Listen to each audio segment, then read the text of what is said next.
ನಮಸ್ತೆ, ನಾನಿವತ್ತು ಎಳ್ಳಿನ ಚಿತ್ರಾನ್ನ ಮಾಡ್ತಾ ಇದ್ದೀನಿ. ಅದಕ್ಕೆ ಬೇಕಾಗಿರುವ ಸಾಮಗ್ರಿಗಳು: ಬಿಳಿ ಎಳ್ಳು, ಕಡಲೆಬೇಳೆ, ಉದ್ದಿನಬೇಳೆ, ಇಂಗು, ಶೇಂಗಾ, ಒಣ ಕೊಬ್ಬರಿ, ಒಂದು ಕೆಂಪು ಒಣ ಮೆಣಸಿನಕಾಯಿ ತಗೊಂಡಿದ್ದೀನಿ ಮತ್ತು ಮೆಣಸಿನಕಾಳನ್ನು ತಗೊಂಡಿದ್ದೀನಿ, ಉಪ್ಪು, ಜೀರಿಗೆ, ಕರಿಬೇವಿನ ಸೊಪ್ಪು, ಕೊತ್ತಂಬರಿ ಸೊಪ್ಪು, ಎಣ್ಣೆ.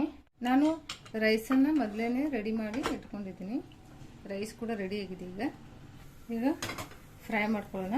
ತುಂಬಾ ಸಿಂಪಲ್ ಆದಂಥ ರೆಸಿಪಿ. ಡ್ರೈ ರೋಸ್ಟ್ ಮಾಡಬೇಕಾಗುತ್ತೆ. ಮೊದಲಿಗೆ ನಾನು ಉದ್ದಿನ ಬೇಳೆನ ಹಾಕೊಂಡ್ಬಿಡ್ತೀನಿ. ಗರ್ನಿಗೂ ಸ್ವಲ್ಪ ತೆಗೆದಿಟ್ಕೊಂಡ್ಬಿಡ್ತೀನಿ. ಸ್ವಲ್ಪ ಕಡಲೆಬೇಳೆ ಎಲ್ಲನೂ ಒಮ್ಮೆ ಹಾಕೊಂಡು ಫ್ರೈ ಮಾಡ್ಕೊಂಬಿಡಿ. ಮೆಣಸಿನಕಾಯಿ ಮತ್ತು ಮೆಣಸಿನಕಾಳು. ಈ ಖಾರ ನೋಡಿ ಎಷ್ಟು ಬೇಕೋ ಅಷ್ಟು ಹಾಕೊಳ್ಳಿ. ಸ್ವಲ್ಪ ಇದು ಫ್ರೈ ಆಗಲಿ. ನಂತರ ನೀವು ಇದು ಚೆನ್ನಾಗಿ ಕೆಂಪಗೆ ಫ್ರೈ ಮಾಡ್ಕೊಳ್ಳಿ. ಇದು ಸ್ವಲ್ಪ ಫ್ರೈ ಆದ್ಮೇಲೆ ನಾವು ಎಳ್ಳು ಮತ್ತು ಒಣ ಕೊಬ್ಬರಿನ ಹಾಕೊಂಡ್ಬಿಡೋಣ. ಒಮ್ಮೆ ಹಾಕಿದ್ರೆ ಬೇಗ ಫ್ರೈ ಆಗುತ್ತಲ್ಲ, ಹೊತ್ಬಿಡುತ್ತೆ. ನೋಡಿ ಈಗ ಸ್ವಲ್ಪ ಕೆಂಪಗಾಗಿದೆಯಲ್ಲ, ಈಗ ನಾನು ಏನು ಮಾಡ್ತೀನಿ, ಸ್ವಲ್ಪ ಒಣ ಕೊಬ್ಬರಿ ಹಾಕೊಂಡ್ಬಿಡ್ತೀನಿ. ಅಳತೆ ಮಾಡಿ ಹಾಕೊಳ್ಳಿ. ಎಲ್ಲ ಒಂದೊಂದು ಚಮಚದಷ್ಟು ಹುಣಸೆಹಣ್ಣನ್ನ, ಉದ್ದಿನ ಬೇಳೆ ಕಡಲೆಬೇಳೆ ತಗೋತಿರಲ್ಲ ಅದಕ್ಕಿಂತ ಒಂದು ಚಮಚ ಜಾಸ್ತಿ ಬಿಳಿ ಎಳ್ಳನ್ನು ತಗೋಬೇಕಾಗುತ್ತೆ. ನೋಡಿ ಒಣ ಕೊಬ್ಬರಿ ಹಾಕಿದ್ದೀವಲ್ಲ, ಈಗ ಇದಕ್ಕೆ ಬಿಳಿ ಎಳ್ಳನ್ನು ಹಾಕೊಂಡ್ಬಿಡ್ತೀನಿ. ಬಿಳಿ ಎಳ್ಳು ಹಾಕೊಂಡು ಫ್ರೈ ಮಾಡ್ಕೊಳ್ಳಿ. ತುಂಬ ಟೇಸ್ಟಿಯಾಗಿ ಬರುತ್ತೆ ಇದು ರೈಸು.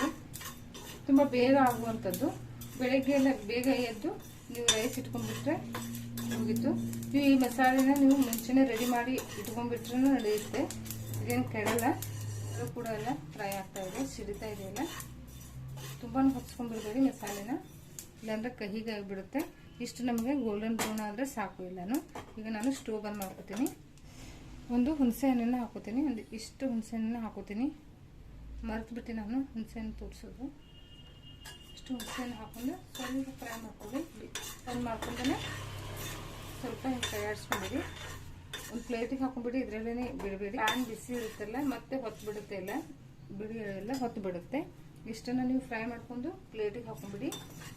ಈಗ ಪ್ಲೇಟ್ ನೋಡಿ ಈ ಥರ ಮಸಾಲೆ ಇರಬೇಕು. ಇದರಲ್ಲೇ ಜೀರಿಗೆ ಹಾಕೋಬೇಕಾಗಿತ್ತು, ಮರೆತುಬಿಟ್ಟೆ ನಾನು. ಸ್ವಲ್ಪ ಜೀರಿಗೆ ಹಾಕೊಂಡ್ಬಿಡ್ತೀನಿ. ನೋಡಿ ಈಗ ಜೀರಿಗೆ ಕೂಡ ಸಿಡ್ತಾ ಇದೆಯಲ್ಲ, ಸ್ಟೋವ್ ಬಂದ್ ಮಾಡ್ಕೊಳ್ಳಿ. ಅದೇ ಪ್ಲೇಟಿಗೆ ಹಾಕೊಂಡ್ಬಿಡಿ. ನೋಡಿ ಇದು ಮಸಾಲೆ ಈಗ ತಣ್ಣಗಾಗಿದೆ. ಈಗ ಮಿಕ್ಸಿ ಮಾಡ್ಕೊಂಡ್ಬಿಡೋಣ. ಮಿಕ್ಸಿಗೆ ಹಾಕೊಂಡ್ಬಿಡಿ. ಹುಣಸೆನೂ ಕೂಡ ಮಿಕ್ಸಿಯಲ್ಲೇ ಹಾಕಿ, ಹುಣಸೆನೂ ಪೂರ್ತಿಯಾಗಿ ಡ್ರೈ ಮಾಡ್ಕೊಳ್ಳಿ. ಡ್ರೈ ಮಾಡ್ಕೊಂಡು ಮಿಕ್ಸಿಯಲ್ಲೇ ಹಾಕೊಂಡ್ಬಿಡಿ. ಹಿಂಗಿರುತ್ತಲ್ಲ, ಹಿಂಗೂ ಹಾಕೊಂಡ್ಬಿಡಿ. ಉಪ್ಪು, ಶೇಂಗಾ ಒಂದೊಂದು ಬಿಟ್ಟು ಬಾಕಿ ಎಲ್ಲ ನೀವು ಮಿಕ್ಸಿ ಮಾಡ್ಕೋಬೇಕಾಗುತ್ತೆ. ಇದನ್ನು ಪೌಡ್ರ್ ಮಾಡ್ಕೊಳ್ಳೋಣ. ನೋಡಿ ಈ ಥರ ನೀವು ಪೌಡ್ರ್ ಮಾಡ್ಕೋಬೇಕಾಗುತ್ತೆ. ಈಗ ಒಗ್ಗರಣೆ ಇಟ್ಕೊಳ್ಳೋಣ. ಎಣ್ಣೆ ಕಾದಿದೆಲ್ಲ, ಎಣ್ಣೆ ಹಾಕೊಂಡ್ಬಿಡ್ತೀನಿ. ಈಗ ಎಣ್ಣೆ ಕಾದಿದೆ, ಶೇಂಗಾ ಹಾಕೊಂಡ್ಬಿಡಿ. ಶೇಂಗಾನ ಫ್ರೈ ಮಾಡ್ಕೊಂಡ್ಬಿಡಿ. ಇದರಲ್ಲಿ ನೀವು ಈರುಳ್ಳಿ ಎಲ್ಲ ಹಾಕುವಾಗಿಲ್ಲ.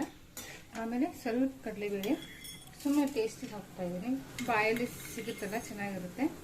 ಉದ್ದಿನಬೇಳೆ, ಸಾಸಿವೆ. ನಾನು ಮುಂಚೆ ಸಾಸಿವೆ ತೋರಿಸಲಿಲ್ಲ, ಮರ್ತುಬಿಟ್ಟು ಇದನ್ನು ಕೂಡ. ಕರಿಬೇವಿನ ಸೊಪ್ಪನ್ನು ಹಾಕೊಂಡ್ಬಿಡಿ. ಚೆನ್ನಾಗಿ ಎಲ್ಲ ಫ್ರೈ ಮಾಡ್ಕೊಳ್ಳಿ. ನೋಡಿ ಉದ್ದಿನಬೇಳೆ ಕಡಲೆಬೇಳೆ ಕೂಡ ಕೆಂಪಗೆ ಆಗಿದೆ. ಈಗ ಅನ್ನವನ್ನು ಹಾಕೊಂಡ್ಬಿಡ್ತೀನಿ. ಅನ್ನ ಮಾಡ್ಕೊಂಡಿಟ್ಟಿರ್ತೀವಲ್ಲ, ಅದನ್ನು ಹಾಕೊಂಡ್ಬಿಡಿ. ಈಗ ಇದಕ್ಕೆ ಮಸಾಲೆನ ಹಾಕೊಂಡ್ಬಿಡ್ತೀನಿ. ಬೇಳೆನ ಹಾಕೊಂಡ್ಬಿಡ್ತೀನಿ ನಾನು. ಎಲ್ಲ ಕಡೆ ಹರಡುತ್ತೆ. ನಾನು ಮೆಣಸಿನಕಾಯಿನ ಕಡಿಮೆ ಹಾಕಿದ್ದೀನಿ. ಚೆನ್ನಾಗಿ ಮಿಕ್ಸ್ ಮಾಡ್ಕೊಳ್ಳಿ.